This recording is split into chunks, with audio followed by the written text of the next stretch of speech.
All month long, we are honoring Black history. Tonight, we recognize the historical obstacles faced by the African American community. Our Shabnam Dinesh joins us live now in studio to show us how a discriminatory real estate practice is still reflected to this day. Shab.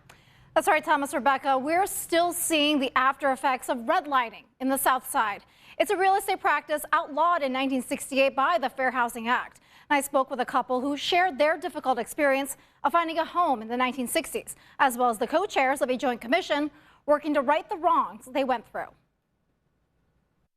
That it may not be as blatant as it was at one point in time, but it still exists. The South Side is home to the largest concentration of African Americans in the city of Peoria. It's the legacy of a discriminatory practice called redlining, denying loans and restricting African Americans to live in undesirable neighborhoods. Real estate agents, whether they chose to do so or were compelled to do so, directed families of color into certain neighborhoods that certainly from an investment standpoint were not as desirable as other areas in the city. This map from 1938 shows the South Side highlighted in red and deemed as hazardous for lending and investing. We couldn't live above 7th Street, which now is Martin Luther King Drive.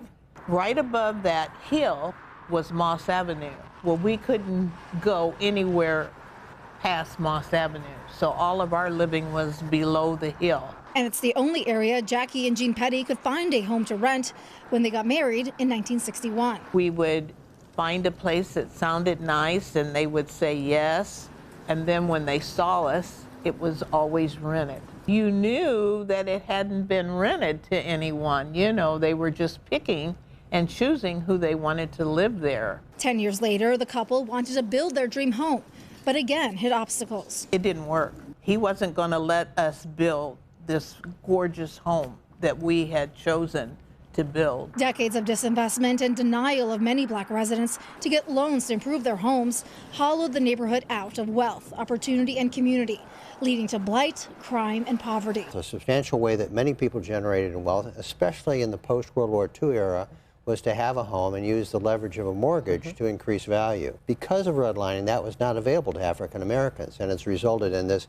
gross disparity in wealth. The legacy of redlining is being examined by the Peoria City County Joint Commission on Racial Justice and Equity. Not only is it a food desert, it is a retail desert, and it's a health desert. Co-chair Mary Peterson says the value of homes of Black Peorians is just half that of white Peorians. The inability to be able to afford to maintain and update your house because of the value, the decline in the value of it. Peterson says redlining hasn't gone away, but has only adapted to the times. There's a dividing line in the city that has continued to move. It has now moved to, I believe, War Memorial. There's more of an opportunity for people to live anywhere they want, but there's still a large population of African Americans that are south.